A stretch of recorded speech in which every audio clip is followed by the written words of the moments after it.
3 বৎসর পর্যন্ত শিয়াবে আবি তালিবে আল্লাহ রসুল এবং সাহাবায়ে কেরামদেরকে বন্দী করে রাখছেন।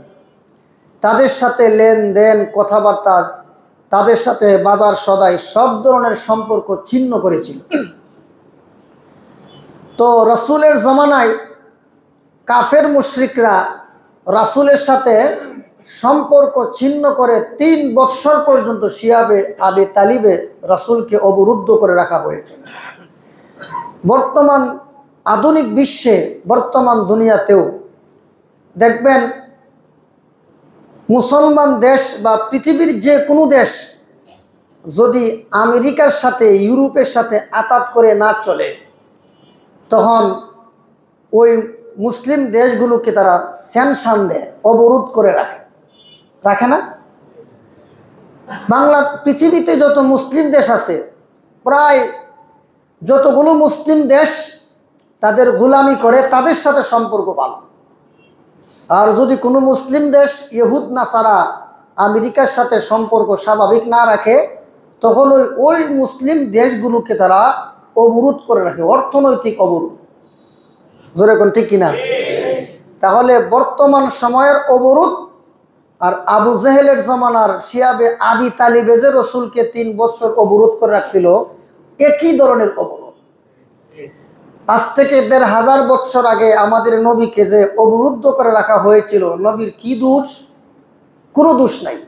দোষ একটাই, তিনি কেন আল্লাহর দাওয়াত দেন, আল্লাহর কথা বলেন। বর্তমান দুনিয়াতেও যে সমস্ত ইহুদ আর নাসারা মুসলমানদেরকে অবরুদ্ধ করে রাখে, মুসলমানদের দোষ কি? আর কোনো দোষ নাই। এরার একটাই দোষ, এরা কেন লা ইলাহা ইল্লাল্লাহর কথা বলে। বর্তমান দুনিয়াতে একটা মুসলিম দেশ আছে আফগানিস্তান।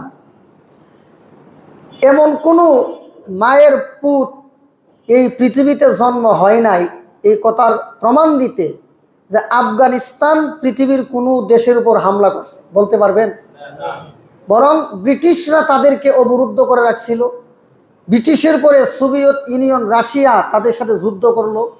রাশিয়ার পরে বিশ্ব সন্ত্রাসী আমেরিকা 20 বৎসর আফগানিস্তানের মাটিকে তারা রক্তে রঞ্জিত করে দিছে।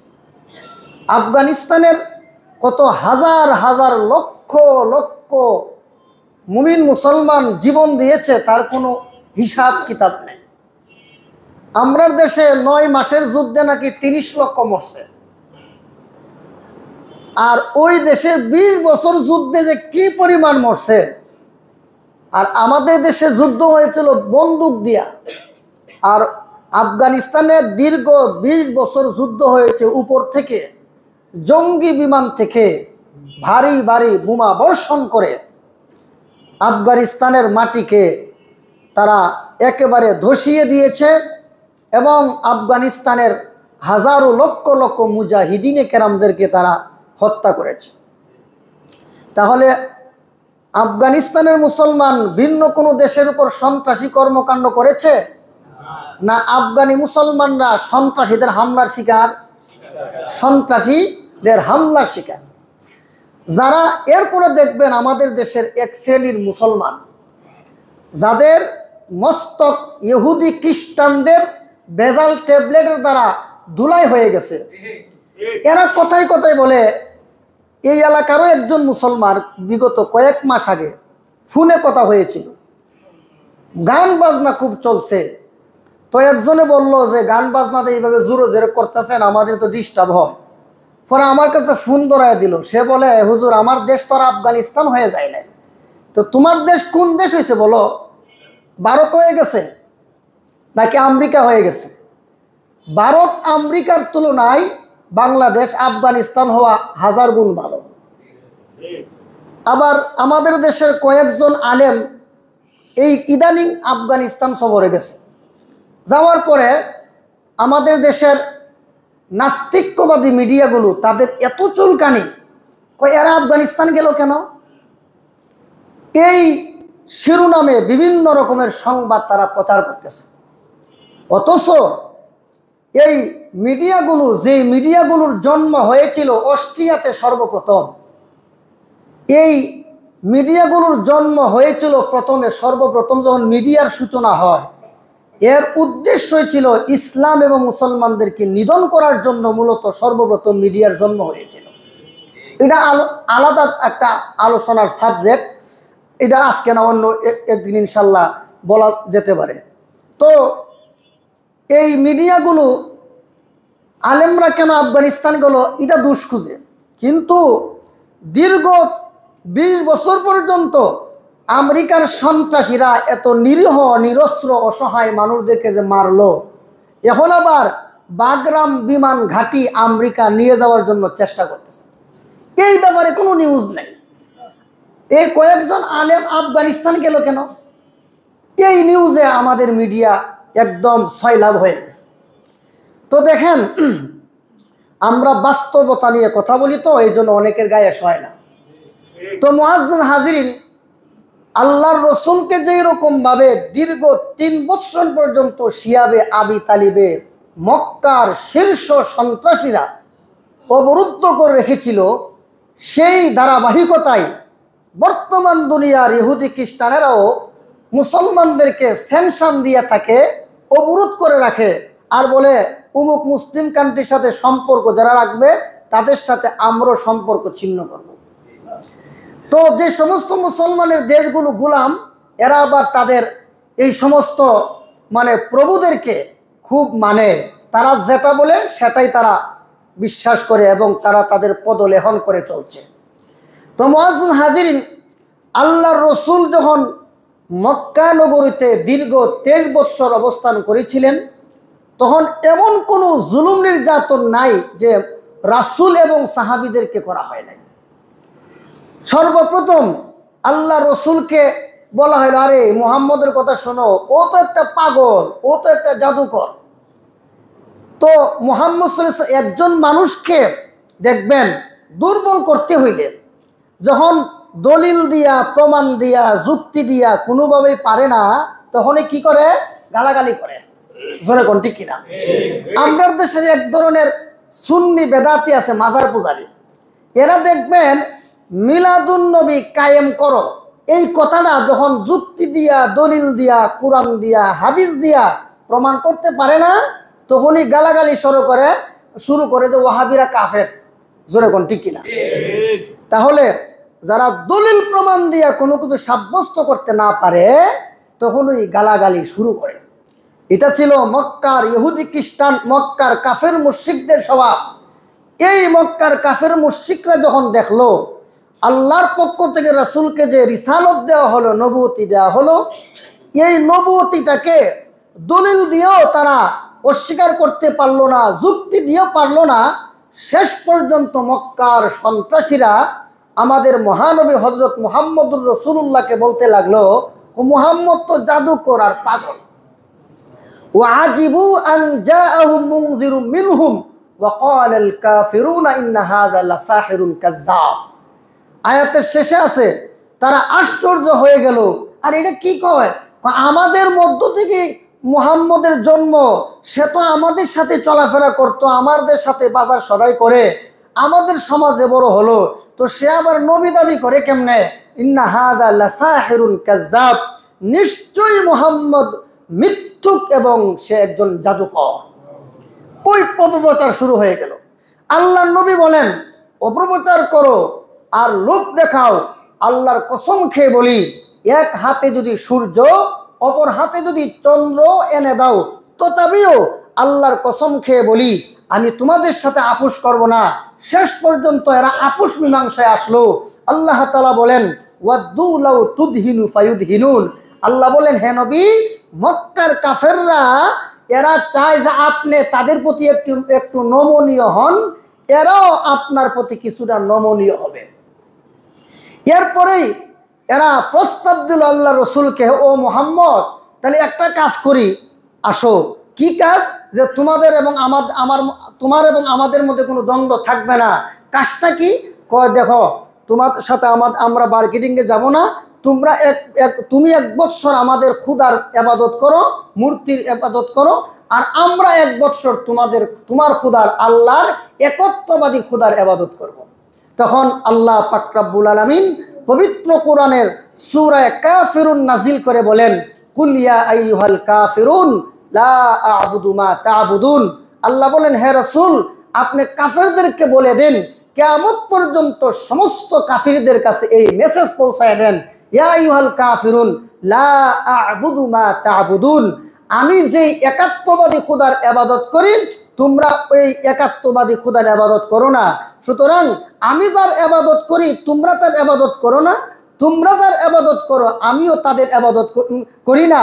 সুতরাং লাকুম দীনুকুম ওয়ালিয়া দিন, তোমাদের ধর্ম তোমাদের জন্য আর আমার ধর্ম আমাদের জন্য।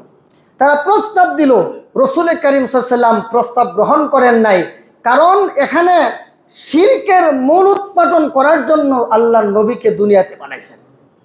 সব নবীদেরকে আল্লাহ দুনিয়াতে বানাইছেন শিরকের মূল উৎপাটন করার জন্য, কারণ আল্লাহ সব সহ্য করেন, কিন্তু শিরিক গুনাহ আল্লাহ কোনোদিন সহ্য করেন না। আপনার স্ত্রী গুনাহ অন্যায় করলে ক্ষমা করে দেন, কিন্তু যদি জানেন যে আপনার স্ত্রীর সাথে আরেক পুরুষের একটা সম্পর্ক আজকে একটা শরিকানা আছে, আপনি কি বরদাস্ত করবেন?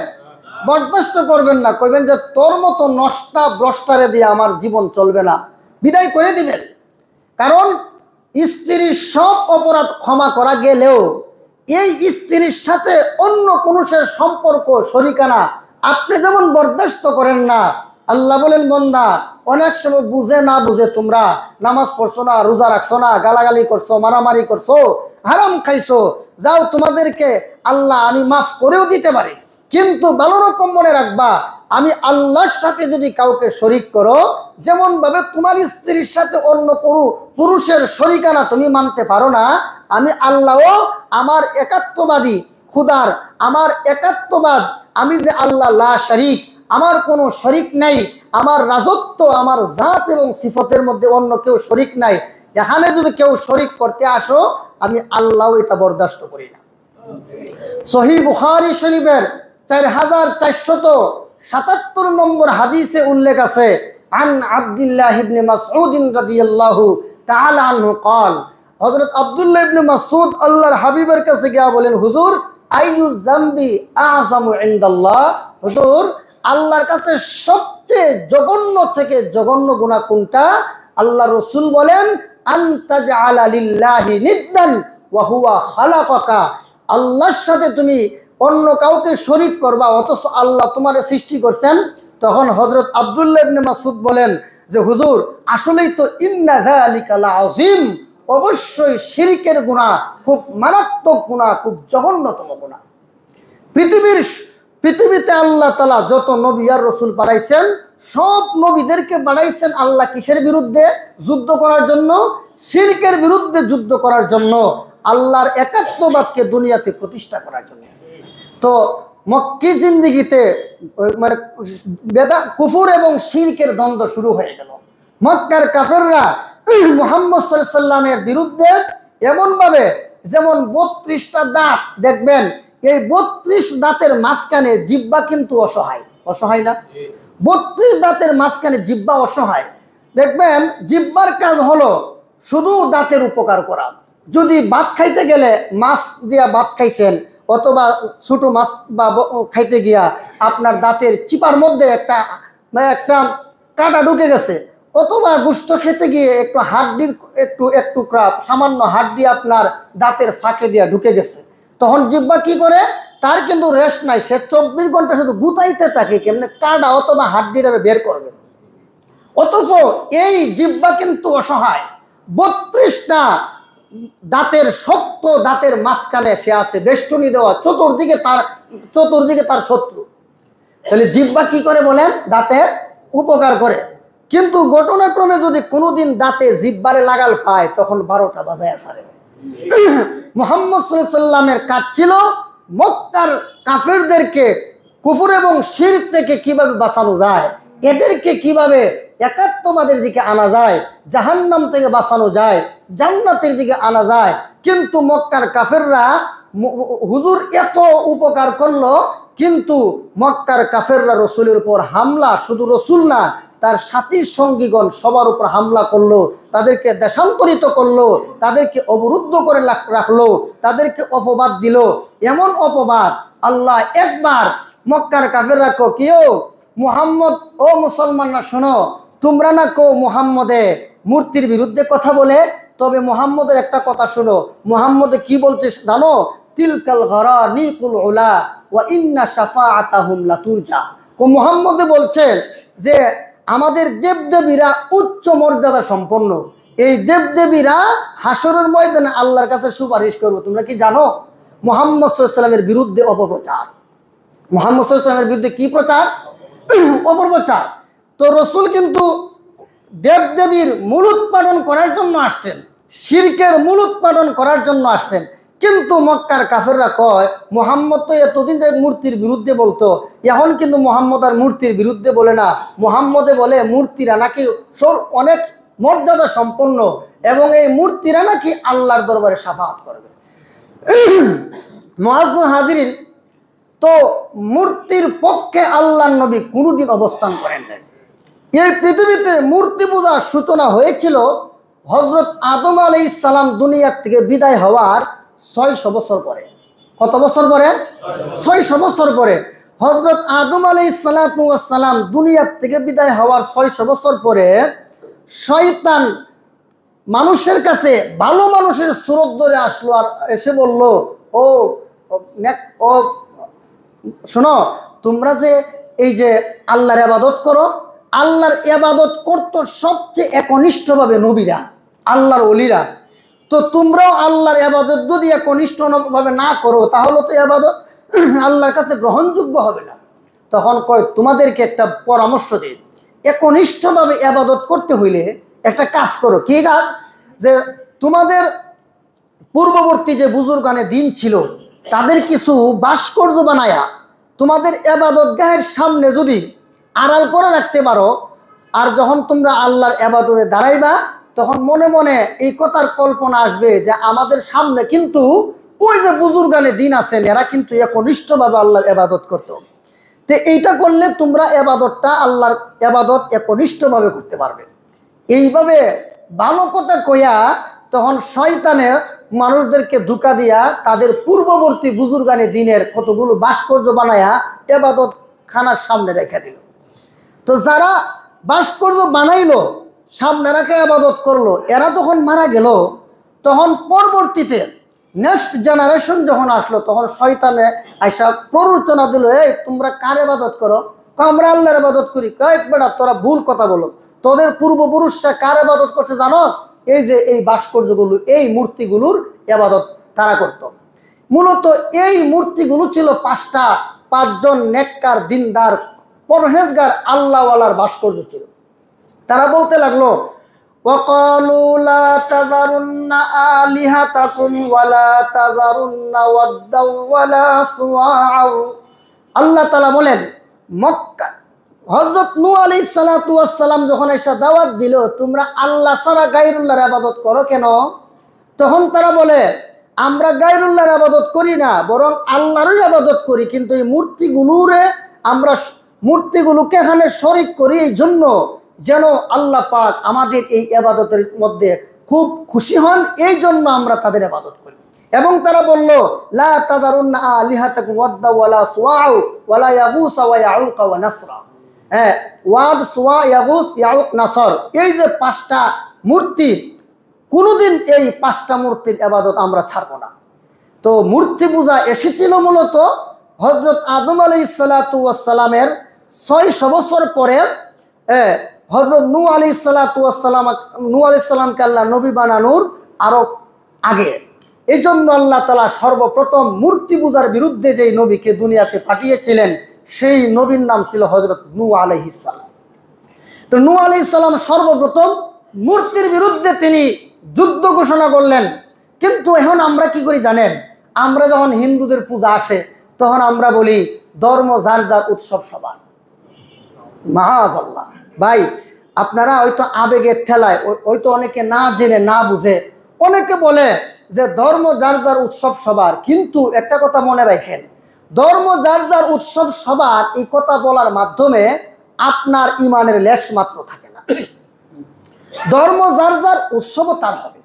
এজন্য আল্লাহর নবী বলেন, লা তাদখুলু আলাল মুশরিকিনা ফি কানাইসিম ইয়াউমা ঈদিহিম। আল্লাহ রাসূল বলেন, হে আমার উম্মত মুসলমানেরা সাবধান, বেঈমান কাফেররা যখন তারা পূজা করে তাদের পূজার অনুষ্ঠানে তোমরা যাইও না। পরিষ্কার হাদিসে উল্লেখ আছে, লা তাদখুলু আলাল মুশরিকিনা ফি কানাইসিহিম ইয়াউমা ঈদিহিম, অর্থাৎ কাফের মুশরিকদের পূজার অনুষ্ঠানে তোমরা যাইও না। কেন? কারণ কাফের মুশরিকদের অনুষ্ঠানে আল্লাহর গজব নাজিল হয়। সুতরাং যে সমস্ত মুমিন মুসলমান কাফের মুশরিকদের পূজার অনুষ্ঠানে যায়, এরা পূজার অনুষ্ঠানে যায় না, এরা মূলত আল্লাহর গজব আনতে যায়। মুআজ্জিজ হাজিরিন, আবার প্রসাদ খায়। প্রসাদ কি দিয়ে বানায় জানেননি? হিন্দুদের প্রসাদ বানায়, হিন্দুদের প্রসাদের মধ্যে পঞ্চগব্য থাকে। পঞ্চগব্য মানে গোমূত্র, গোবর, দুধ, ঘি, দই, পঞ্চগব্য। কথা বুঝছেন? এটা আপনারা, আমরা যেমন জমজমের পানির পবিত্র মনে করি, জমজমের পানি দাঁড়ায় খাই। হ্যাঁ, জমজমের পানি কারো বাসায় থাকলে আমরা খুঁজে নেই যে ভাই একটু জমজমের পানি আছে কি দেন। কেউ উমরাত থেকে আসলে, হজের থেকে আসলে, কো ভাই একটু আপনি উমরাত থেকে আসছেন, হজের থেকে আসছেন, একটু জমজমের পানিও দিতেন, হয় কিনা বলেন? কারণ এটার মানুষ পবিত্র মনে করে। যেমনভাবে আমরা জমজমের পানিকে পবিত্র মনে করি, ঠিক তেমনিভাবে যারা মূর্তি পূজারী এরাও পঞ্চগব্যকে পবিত্র মনে করে। কিন্তু একটা কথা ভালো রকম মনে রাখবেন, এই পঞ্চগব্য বানায় কি দিয়া? এই পঞ্চগব্য বানায় গোবর, গোমূত্র, দুধ, দই আর ঘি, এই 5টা জিনিস দিয়ে তারা এগুলো বানায়। মাআযাল্লাহ, প্রত্যেকটা তাদের প্রসাদের মধ্যে এগুলো আছে। কারণ এরা গোমূত্র এবং গোবরকে পবিত্র মনে করে, এরা পবিত্র মনে করে গোমূত্র পান করে, গোবর শরীরের মধ্যে মালিশ করে। তো এইগুলো হারাম, এইগুলো আপনারা প্রসাদ খাইতে গিয়া আপনারা মূলত পঞ্চগব্য খেয়ে আসেন। তাহলে যে সমস্ত মুসলমানের সন্তানেরা হিন্দুদের পূজাতে যায়, যে সমস্ত মুসলমানের সন্তানেরা হিন্দুদের প্রসাদ খেতে যায়, এরা যায় ঠিক, কিন্তু ঈমান নিয়ে আর ফিরে না। আলহামদুলিল্লাহ, এই কামরাঙ্গীর চর আপনারা নিজেরা বড় ভাগ্যবান। এই কামরাঙ্গীর চরে কোনো আওয়াজ টাওয়াজ শুনি না, শুনেন আপনারা? কিন্তু আমি নরসিংদী ছিলাম যখন, নরসিংদী নামটাই তো হিন্দু, জোরে কোন ঠিক কিনা? অর্থাৎ এমন কোনো গলি নাই, হ্যাঁ, এমন কোনো জায়গা নাই। এরা এখানে ইসকনের বিশাল বড় মন্দির আছে। এরা যেইভাবে পূজার অনুষ্ঠান আয়োজন করে থাকে, আমরা মনে আন্তর্জাতিক সম্মেলন যেগুলো করি, আমরা মনে এরকমভাবে করতে পারি না। তো এখানে দেখি, আমি তো দেখলাম, অনেক দেখছি মুসলমানের সন্তানেরা, এমনকি অনেক মহিলারা পর্যন্ত বোরকা গায়ে দিয়ে তাদের অনুষ্ঠানে যায়। তো একজন মুমিন মুসলমান কোনোদিন হিন্দুদের প্রসাদ খাইতে পারে না, হিন্দুদের পূজার অনুষ্ঠানে যাইতে পারে না, আর একথা বলতে পারে না ধর্ম যার যার, উৎসব সবার। আচ্ছা, ক্ষেত যার, ফসল সবার না? ফসলও তার, বউ বিয়ে যার, বউ তার, ব্যবসা যার, মুনাফাও তার। তাহলে ব্যবসা যার, মুনাফা তার, বিয়ে যার, বউ তার, ক্ষেত যার, ফসল তার, আর ধর্ম যার, উৎসব সবার। এটা একটা ইসলামিয়া এবং গাজা হুরি কথা ছাড়া আর কিছু হইতে পারে না। মুআজ্জিজ হাজিরিন, আমরা মুমিন মুসলমান, আল্লাহ পাক সবকিছু আমাদের সহ্য করলেও আমরা যদি শিরিক করি, এই শিরিক কোনোদিন আল্লাহ ক্ষমা করবেন না। আল্লাহ রাসূল বলেন, ইজতানিবু আনিস সাবইল মুবিকাত, ও আমার উম্মতেরা, তোমরা 7টা ধ্বংসাত্মক কাজ থেকে বেঁচে থাকো। তো আল্লাহ রসুল বলেন 7টার মধ্যে প্রথমটা হলো আশিরকু বিল্লাহ, আল্লাহর সাথে শিরিক করা, এটা সবচেয়ে জঘন্যতম কাজ।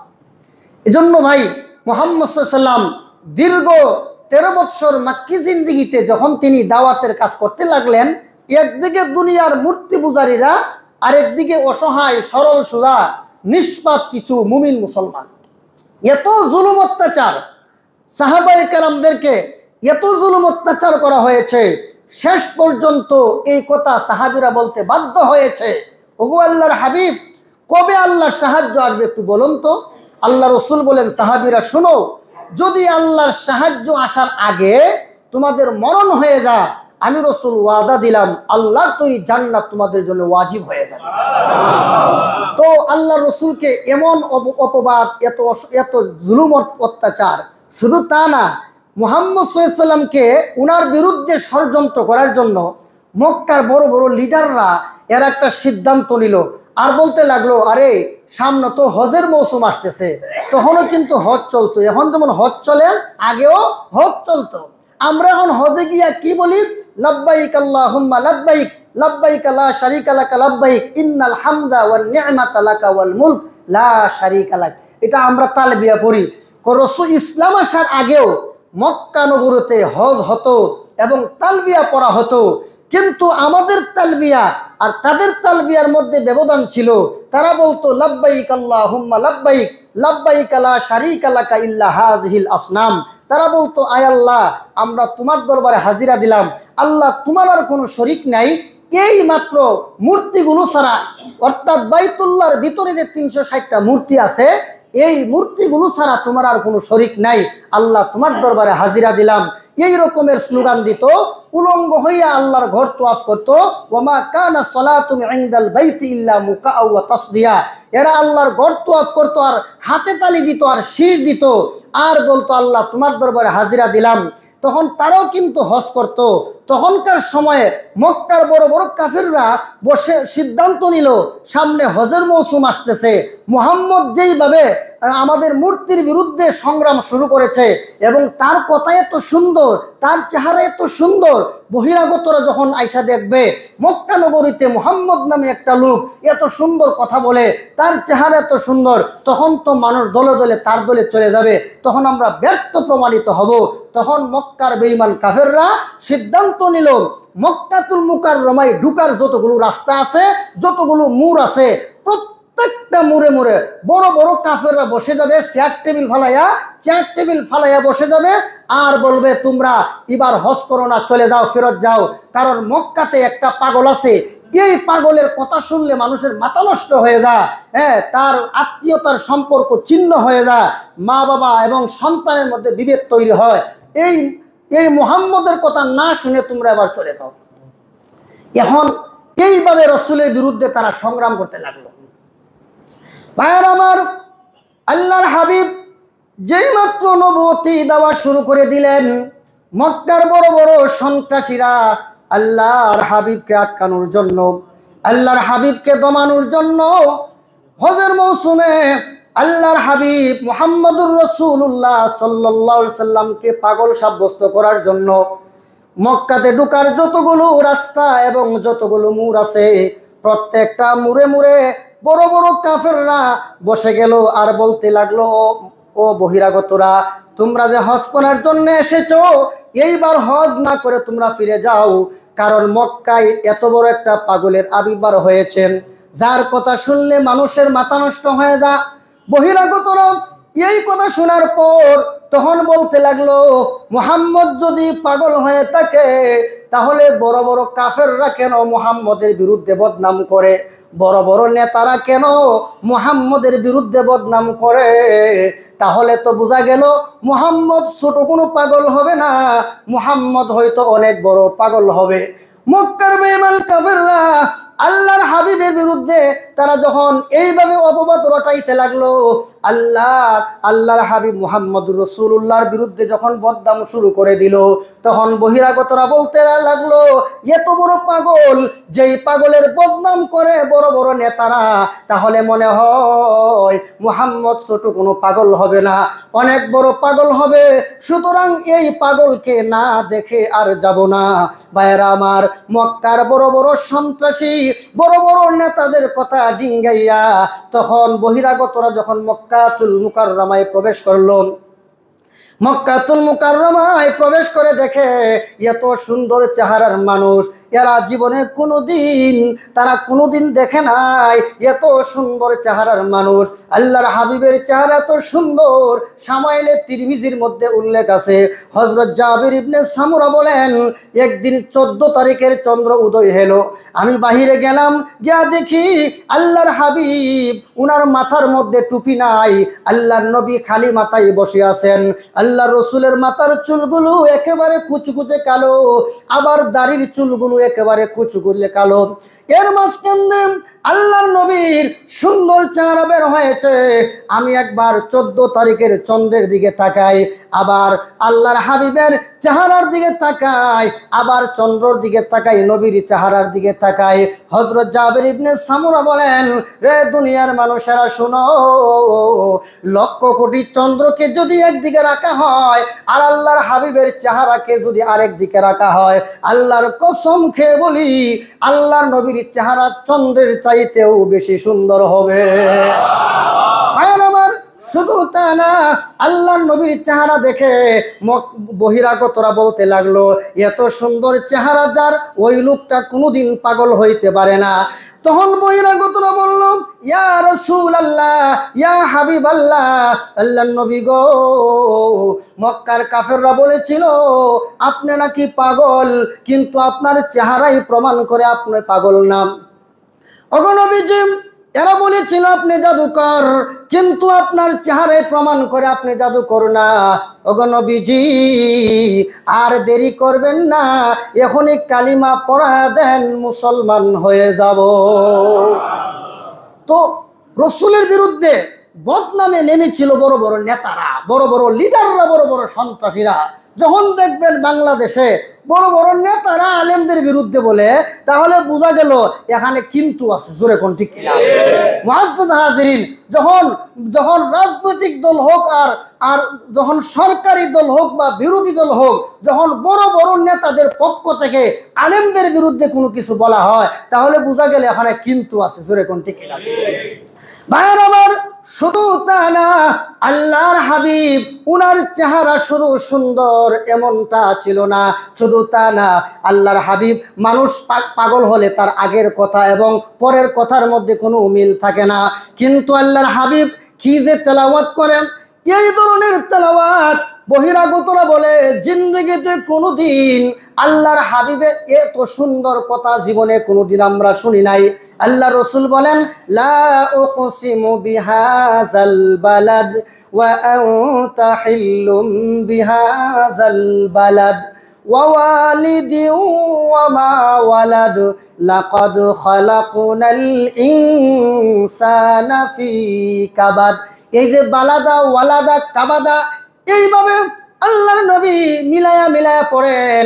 শুধু তা না, আল্লাহর হাবিব বলেন, আল হাক্ক মাল হাক্ক ওয়া মা আদরাকা মাল হাক্ক। এইভাবে ক মিলায়া পড়েন। আবার আল্লাহর নবী বলেন, আল কারিআ মাল কারিআ ওয়া মা আদরাকা মাল কারিআ। এইভাবে মিলায়া পড়েন। আবার রসুল বলেন, ওয়াশ-শামসি ওয়া দুহাহা ওয়াল কমারি ইযা তালাহা। এইভাবে মিলায়া মিলায়া পড়েন। তখন বহিরাগতরা বলতে লাগলো, রে মক্কার বেঈমান কাফেররা, তোমরা বলেছিলে মুহাম্মদ পাগল, কিন্তু মুহাম্মদের কথা এবং তার চেহারায় প্রমাণ করে তিনি কোনোদিন পাগল হতে পারে না, তিনি কবি সাহিত্যিক হতে পারে না, তিনি কোনোদিন জাদুকর হতে পারে না, তিনি আল্লাহর পয়গম্বর, এতে কোনো সন্দেহ নাই। তো বদনাম করছিল না? আল্লাহ রসুল দেখেন যে আমার আপন চাচা এবং আমার চাচি আমার বিরুদ্ধে, আল্লাহ আমি কিভাবে দাওয়াতের কাজ করব? আল্লাহ আমার চাচি আমার বিরুদ্ধে, আমার চাচা আমার বিরুদ্ধে, এখন আমি কি করব? আল্লাহ বলেন, ও নবী আপনি টেনশন করবেন না, মানুষের দিলের মালিক কিন্তু আল্লাহ। ও নবী আপনি শুনেন, আপনার বিরুদ্ধে যতই অপপ্রচার করা হোক, মানুষের দিলের মালিক আমি আল্লাহ, মানুষের দিলকে আপনার দিকে ঘুরাইয়া দেব। সুতরাং রসুলের বিরুদ্ধে যত বদনাম করা হলো আপন লোকেরা করছে। আমরা বিরুদ্ধে তো আমগো কিছু মুসল্লিরা বদনাম করে না, নামাজ পড়ে ঠিক, কিন্তু রাস্তা থেকে হুজুর এই সেই। তো আপনি বদনাম করেন ঠিক, যার কাছে করছেন হের মন আল্লাহ আলেমদের দিকে ঘুরাই দিবে।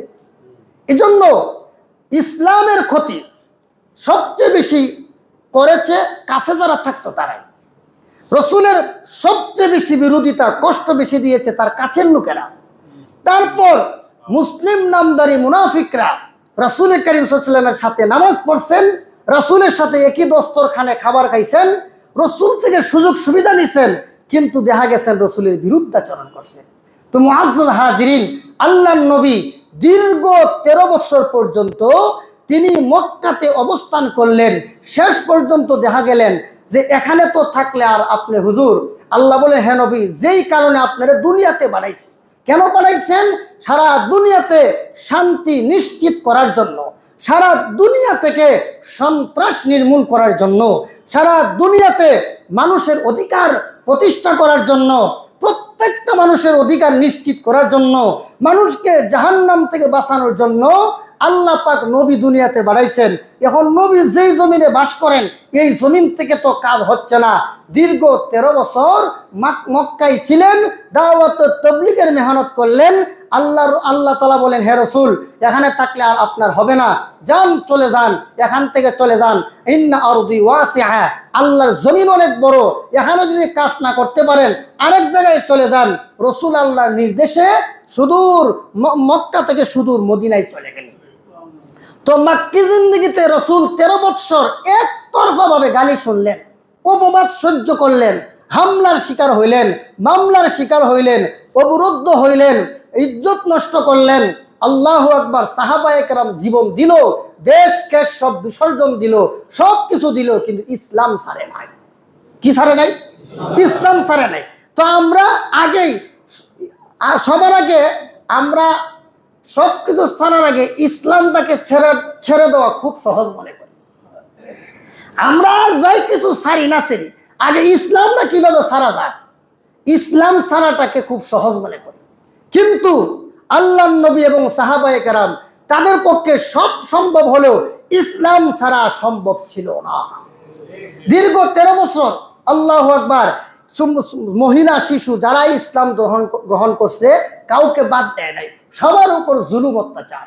তোর আল্লাহর নবী যখন আল্লাহর পক্ষ থেকে দীর্ঘ 13 বছর দাওয়াত ও তাবলীগের মেহনত করলেন, এই ইসলামের মৌন আন্দোলন করলেন, আল্লাহ বলেন, হে রাসূল, আর মক্কায় থাকা যাবে না, এখন মদিনায় চলে যান, ওখানে যে রাষ্ট্র কায়েম করেন।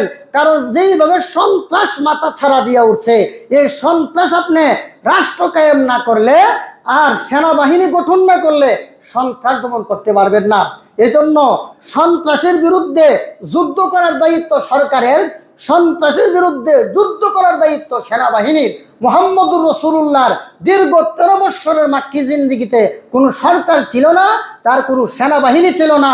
এই জন্যে মুহাম্মদুর রাসূলুল্লাহ সাল্লাল্লাহু আলাইহি ওয়াসাল্লাম সুদূর মক্কা থেকে সুদূর মদিনায় গেলেন, 10 বৎসর অবস্থান করলেন, একটা শক্তিশালী সেনাবাহিনী গঠন করলেন, রাষ্ট্র কায়েম করলেন।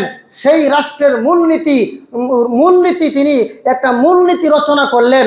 প্রত্যেক রাষ্ট্রের সংবিধান আছে, দুনিয়াতে অনেক সংবিধান আছে, কিন্তু আমাদের নবী মুহাম্মদ সাল্লাল্লাহু আলাইহি ওয়াসাল্লাম মদিনা শরীফ যাওয়ার পরে, এর আগে পৃথিবীর ইতিহাসে লিখিত আকারে সংবিধান বলতে কিছু ছিল না। আগের দিনে রাষ্ট্র চলতো, দেশ চলতো মুখস্থ সংবিধানের উপর ভিত্তি করে, কিন্তু লিখিত আকারে সংবিধান ছিল না। তাই মুহাম্মদুর রাসূলুল্লাহ সাল্লাল্লাহু আলাইহি ওয়াসাল্লাম মদিনা রাষ্ট্র গঠন করলেন, গঠন করে ওখানে লিখিত আকারে একটা সংবিধান রচনা করলেন। সেই সংবিধানের নাম হলো মদিনা সনদ। কি সনদ? মদিনা সনদ। আমরা দেশে যারা ক্ষমতায় আসে, এরা আসার আগে বলে মদিনার সনদে দেশ গঠন করব। কি সনদে? কিন্তু মদিনার সনদে দেশ গঠন করব এই কথা কয়া ক্ষমতায় আসার পরে মদিনার সনদে জবাই করে। জোরে কোন ঠিক কিনা? এর চেয়ে বড় ধোঁকাবাজি আর মিথ্যা কি হতে পারে? জনগণের সাথে প্রতারণা কি হইতে পারে? হ্যাঁ, আল্লাহু আকবার। মদিনা সনদে দেশ চালাবো কয়ে ক্ষমতায় আসে, এসে মদিনা সনদকে জবাই করে। এইভাবে জনগণের সাথে প্রতারণা যারা করে, কাল হাসরের ময়দানে একজনও জাহান্নাম থেকে রেহাই পাবে না। এজন্য মুহাম্মদ সাল্লাল্লাহু আলাইহি ওয়াসাল্লাম সারা দুনিয়ার সমস্ত জ্ঞাতি গোষ্ঠী, সারা দুনিয়ার সমস্ত মানুষকে শান্তিতে দুনিয়াতে থাকার জন্য একটা সংবিধান রচনা করলেন। ওই সংবিধানের নাম ছিল মদিনা সনদ।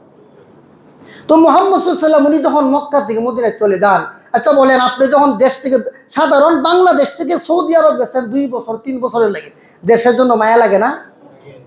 মায়া লাগে। আবার রসুল যেখানে জন্মগ্রহণ করলেন, এখানে আল্লাহর পবিত্র ঘর, এই জায়গার মধ্যে প্রতিদিন আল্লাহর রহমত বর্ষণ হয়। এই জায়গাতে ওনার জন্মভূমি, ওনার বাপদাদার এখানে ছিল, এখানে উনি বড় হয়েছেন। এখন দেশটা ছেড়ে চলে যাবেন। আল্লাহ রসুল করিম সাল্লাল্লাহু আলাইহি ওয়াসাল্লাম যখন মক্কাতুল মুকাররমা থেকে মদিনায় চলে গেলেন, যাওয়ার সময় রসুল এত কান্নাকাটি করলেন, আল্লাহর পক্ষ থেকে জিবরাইল এসে বলে, হুজুর আপনি আপাতত যান, বেশি দিন নয়, অচিরেই মক্কার শাসন ক্ষমতা আপনাকে দেয়া হবে। মুহাম্মদ সাল্লাল্লাহু আলাইহি ওয়াসাল্লাম মক্কা থেকে মদিনায় চলে গেলেন। ওখানে যাওয়ার কিছুদিন পরে 8ম হিজরিতে আল্লাহ তাআলা মক্কাতুল মুকাররমার ক্ষমতা মুহাম্মদুর রাসূলুল্লাহর হাতে আল্লাহ অর্পণ করে দিলেন। তো মুআজ্জাজ হাজিরিন, আমাদের নবীর আজকের আমরা এই যে দীর্ঘ 13 বছরের মাক্কি জিন্দেগি থেকে আমরা কি মেসেজ পাইলাম? মেসেজটা হইল, জীবন চলে যাবে কিন্তু মূর্তির সামনে মাথা নত করা যাবে। হ্যাঁ, পূজক এবং পূজনীয়, মূর্তি এবং মূর্তি পূজারী, তাদের সাথে কোনো আপোষ করা যাবে না। আল্লাহ কোরআনে সূরা আম্বিয়ায়, পবিত্র কোরআনে আল্লাহ স্পষ্ট ঘোষণা করছেন, ইন্নাকুম ওয়া মা তা'বুদুনা মিন দুনিল্লাহ হাসাবু জাহান্নাম। মূর্তি পূজা, মূর্তি এবং মূর্তি পূজারী উভয় দল জাহান্নামের ইন্ধন হবে। অতএব আমাদের সম্পর্ক মূর্তির সাথে নয়, আমাদের সম্পর্ক মূর্তি পূজারীদের সাথে নয়, আমাদের সম্পর্ক মূর্তি এবং মূর্তি পূজারীদের সাথে নয়, আমাদের সম্পর্ক তাওহীদের সাথে, আমাদের সম্পর্ক মুহাম্মদুর রাসূলুল্লাহর সাথে। আমরা মূর্তি পূজারীদের সাথে বন্ধুত্ব স্থাপন করি আর মুসলমানদের সাথে আমরা হিংসা বিদ্বেষ তৈরি করি। এজন্য চেতনা ব্যবসায়ীরা সবসময় দেখবেন চেতনার কথা বলে আমাদের মধ্যে একটা দ্বন্দ্ব তৈরি করে দিতে চায়। আমরা এই দেশের সমস্ত মুসলমান যে যে দল করেন এটা ব্যক্তিগত ব্যাপার, কিন্তু আমরা কিন্তু কালিমার ভিত্তিতে সবাই এক। জোরে কোন ঠিক কিনা? আমরা সবাই এক এবং অভিন্ন। আল্লাহ রসুল বলেন, সারা দুনিয়ার সমস্ত মুসলমান এক একটা দেহের মতো। দেহের কোথাও ব্যথা হলে এই ব্যথা সারা শরীরে অনুভূত হয়। অতএব আমরা মুমিন মুসলমান, আমরা কালিমার ভিত্তিতে এক। আমরা সবাই একে অপরকে সম্মান করব, আমরা একে অপরকে ভালোবাসবো। আমরা কেউ কাহার প্রতি হিংসা বিদ্বেষ করব না, আমরা কাহার প্রতি কোনো ধরনের কারো ক্ষতি সাধন করার চেষ্টা করব না। তা আমরা সবাই এক, অভিন্ন।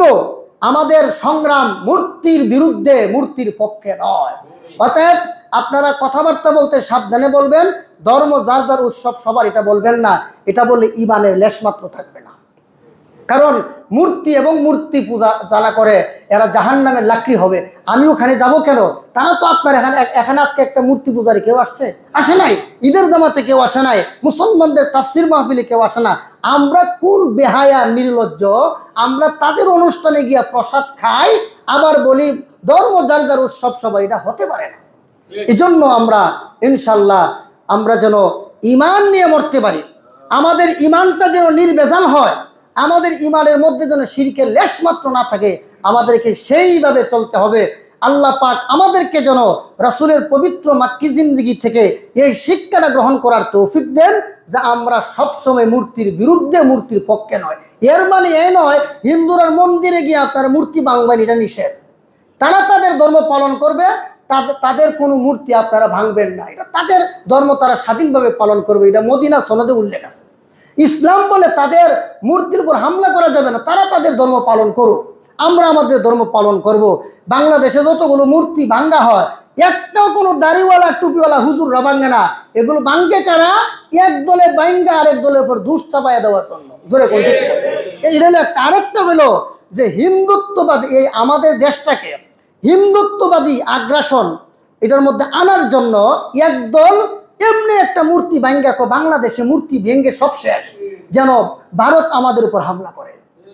এই দুই কারণে মূর্তি ভাঙ্গা হয়। এই দেশের কোনো মুসলমান, কোনো দাড়িওয়ালা টুপিওয়ালা মূর্তি ভাঙ্গে না।